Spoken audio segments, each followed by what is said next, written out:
Bright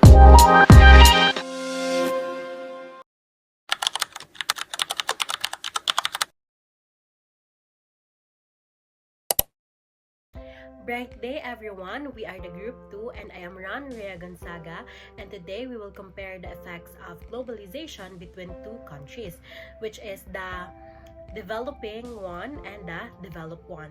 So our developing country is the Philippines and the developed country is the Japan. So now let's explore the Japan. Japan is considered a developed country because it has a highly advanced economy, strong technology, and excellent standards of living. People there enjoy modern services, stable governance, and global influence.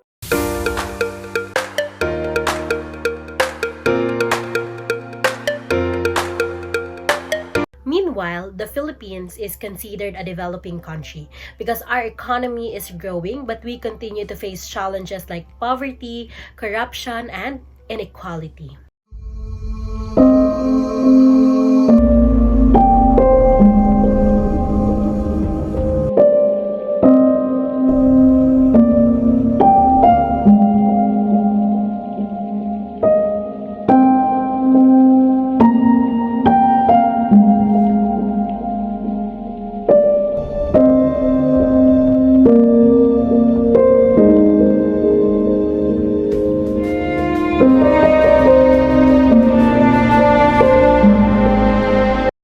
Let's now explore how globalization affects these two nations in terms of economy, governance, culture, and peace. But before that, let's explore their country profiles. So Japan has a population of 124 million with a GPD of $4.2 trillion, while the Philippines has a population of 118 million with a GPD of $450 billion. So, what is the GPD? So, GPD stands for the Gross Domestic Product. It is a fundamental economic indicator that represents the total monetary value of all final goods and services produced and sold within its country. So, as you can see in the bar graph, so this represents the population comparison of the two countries. So Japan is the red one and the yellow one, which is the Philippines. So as you can see, Japan has 124 million population, the red one, and the yellow one or the Philippines has 118 million populations. So the next graph represents the GPD comparison of two countries. So the blue one, which is the Japan, and the Philippines is the green one.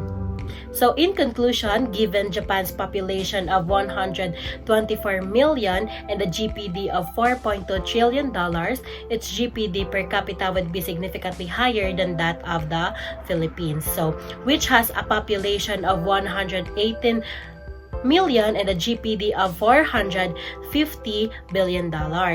This indicates that on average, the economic output per person in Japan is much greater than in the Philippines, despite their similar population sizes. Bright morning everyone, my name is Mariatrina Gadayero. Now, let's proceed to Japan.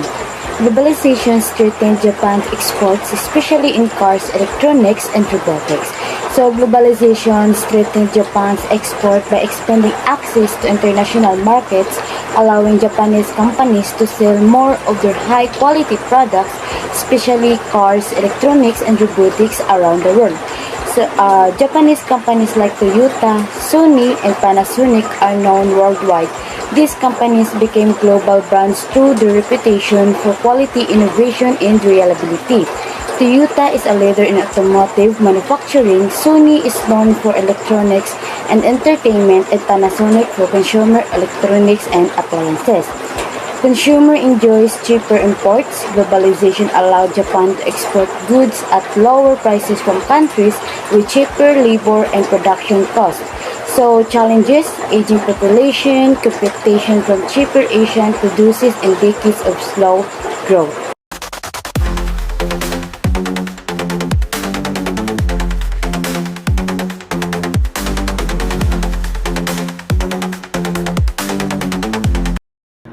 Philippines Japan's developing millions of overseas Filipino workers, or OFWs, send remittances that sustain families and the national economy. Next is the BPO or the call center. Industry grow rapidly due to globalization. So the challenges depends on foreign trade or investment, vulnerability to global economic crisis, and unequal distribution of wealth.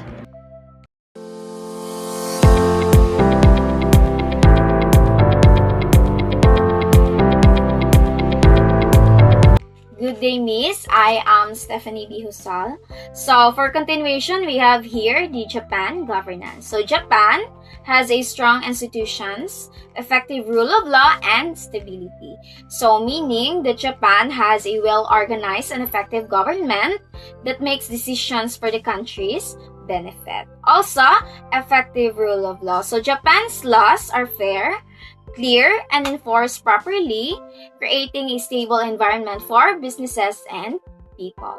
Also, actively participates in global trade agreements and reform policies to stay competitive. So, global trade participation, meaning that Japan engages in international trade agreements to stay competitive and grow its economy. So, we have here the challenges. Pressure to open up more to foreign labor and balance protection of local industries and global trade. So first, we have the foreign labor. So Japan's population is aging and there aren't enough workers.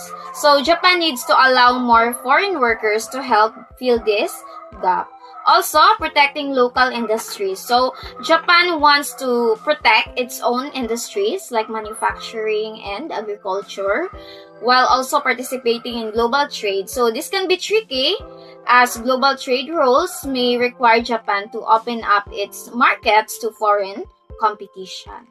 So, by navigating these challenges and leveraging its strengths, Japan can continue to thrive in the global economy while maintaining a social stability. Philippines struggles with corruption, bureaucracy, and weak infrastructure. Globalization pushes the government to sign agreements and join international organizations. Positive gradual reforms and attempts to improve transparency. Hello everyone, I am Daphne, and now let's proceed to culture. So, culture of Japan and Philippines. So, in Japan, they are exporting their culture worldwide, such as anime, manga, J-pop, and cuisines are popular globally. So, Japan are also influenced by Western fashion, media, and food. So, challenges: risk of losing traditional practices among youth. So, Japan faces challenges of traditional costumes disappearing among the youth due to modernization and globalization, which introduce new values and lifestyle that compete with traditional practices.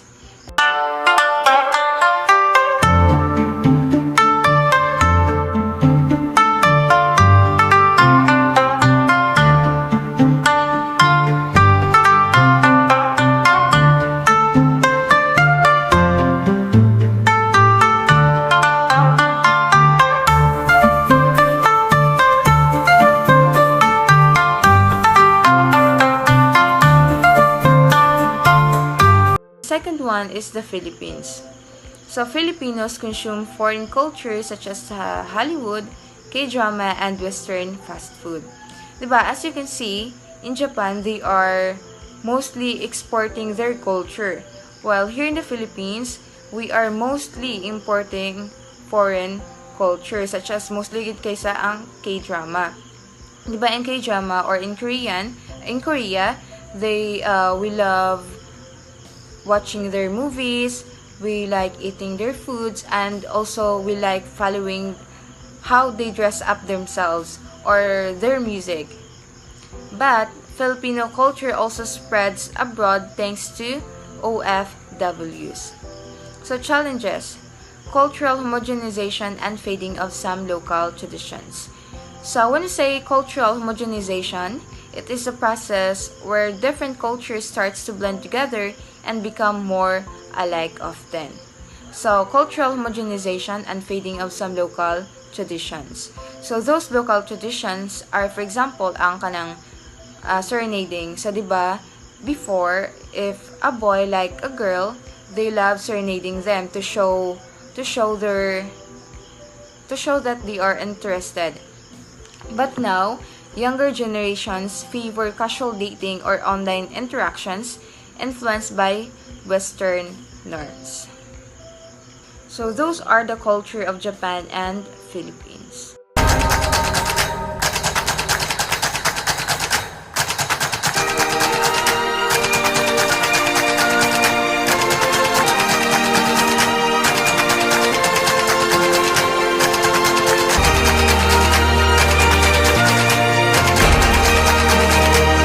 Let's proceed to peace and security. So in Japan, stable and peaceful society promotes international cooperation. It also plays a role in peacekeeping and humanitarian aid. So the challenges, regional tensions such as North Korea, China, and global threats like cybercrime. In the Philippines, global ties provide aid and cooperation in disaster response and security. So the risk, cybercrime, human trafficking, migration issues. So internal conflicts and inequality may worsen if not addressed. In summary, globalization affects Japan and the Philippines differently. Japan gains from strong imports, advanced governance, and cultural influence, but faces challenges from an aging population and foreign competition. The Philippines benefits through remittances, BPO jobs, and cultural exchange, but struggles with governance issues, dependence, and inequality. Globalization affects every country differently. In the end, globalization brings both opportunities and challenges, and its success depends on how each nation manages it. Thank you and have a bright day.